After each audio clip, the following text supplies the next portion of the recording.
Made in India Citroen car to launch in India by 2021.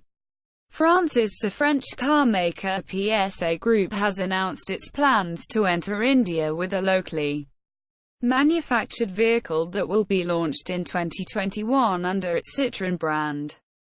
PSA will set up manufacturing base in Tamil Nadu, like its peer Renault. Apart from manufacturing cars, PSA is planning to set up a component manufacturing base in India for local and global operations.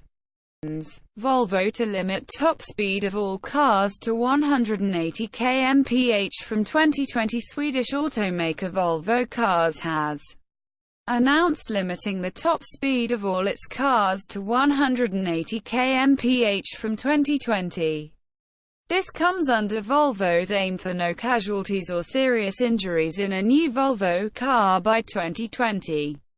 It is also investigating how smart speed control and geofencing technology could automatically limit car speeds around schools and hospitals in the future. Mahindra-owned Pininfarina unveils all-electric Battista hypercar. Mahindra-owned, Germany-headquartered automaker Automobili Pininfarina unveiled all-electric Battista hypercar at the Geneva Motor Show, which goes from 0 to 100 kmph in under 2 seconds. The hypercar is capable of running for 450 km on one charge with a 120 kWh Li-ion battery pack. Battista arrives in 2020 as the most powerful road-legal car ever designed and built in Italy. Pininfarina said.